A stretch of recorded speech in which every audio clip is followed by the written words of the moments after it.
मैं जरा मेहमानों के पास जाना चाहता हूं। पहले एक बार अश्विनी उपाध्याय जी, चूंकि सुप्रीम कोर्ट के लॉयर हैं और वो जो ऑपरेटिव पार्ट है आज जजमेंट का वो भी मेरे पास है इस वक्त, तो मैं इसमें पढ़ देता हूं। अश्विनी जी के पास तो हो सकता है पहले से ही पहुंचा हो, बाकी हमारे मेहमानों और दर्शकों के लिए साफ साफ देखिए ये कह दिया गया है जिला जज के द्वारा।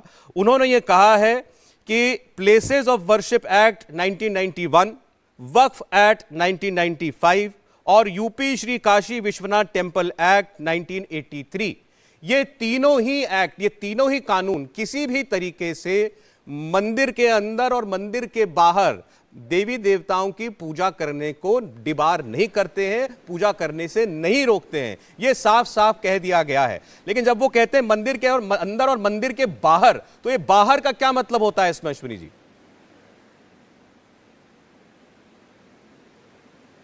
देखिए, बहुत सीधी सी बात है। चूंकि मैं भी यहाँ पे 2 दिन मैंने अपनी बात रखी थी वहाँ कोर्ट में। मुस्लिम पक्ष एक ही बात लगातार कह रहा था। पहली बात तो कह रहा था ये वक्फ की ज़मीन है। हमने कहा जब वक्फ की ज़मीन है तो आप एविडेंस दिखाओ, कुछ उसका रकबा बताओ।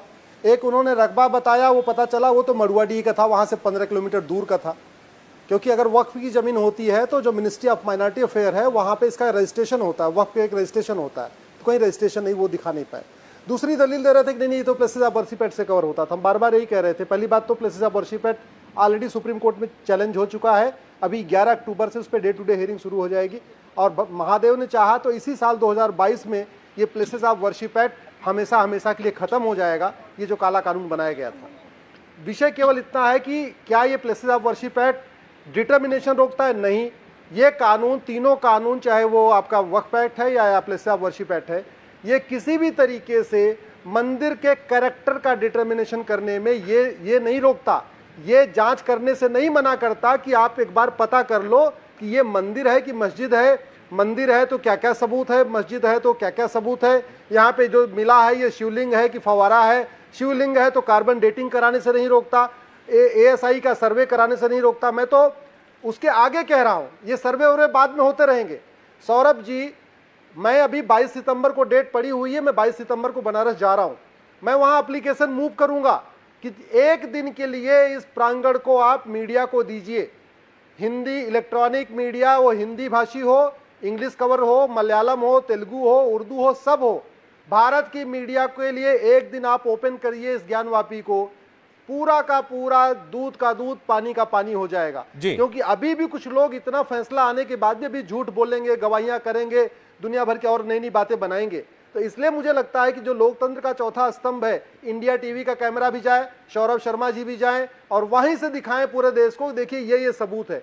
मुझे लगता है इससे बढ़िया और कुछ नहीं हो सकता है। चले, आप कह रहे हैं आप याचिका लगाएंगे, लेकिन अभी अश्विनी जी एक बात अभी आपने कही कि आज ये साबित हो गया कि ये सारे कानून जो हैं ये उस जगह के रिलीजियस कैरेक्टर की डिटर्मिनेशन के आड़े नहीं आते, कि यानी ये मस्जिद है कि मंदिर है, ज्ञानव्यापी मस्जिद है या मंदिर है, या पहले यहाँ क्या था, ये इसकी जांच करने से कोई कानून नहीं रोकता है। लेकिन क्या ये विषय है?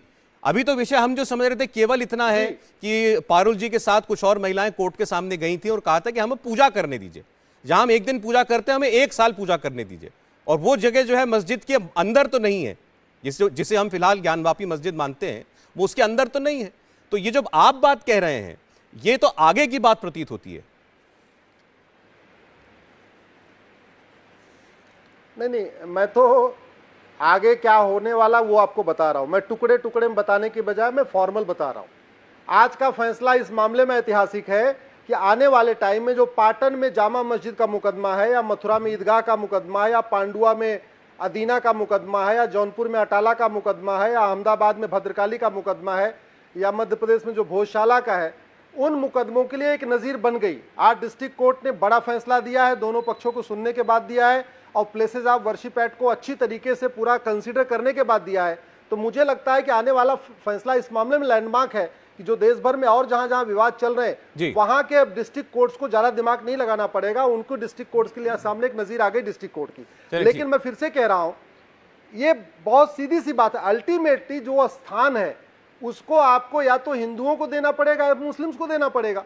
ऐसा तो नहीं हो सकता है ना कि वहां पे दिन में क्या बोलते हैं 2 बजे तक वहां पे भगवान शिव की पूजा होगी, श्रृंगार गौरी की पूजा होगी और 2 बजे के बाद वहां पे जुमा की नमाज होगी। ये तो नहीं हो सकता। या तो वो मंदिर है या तो मस्जिद है, दोनों तो नहीं हो सकता।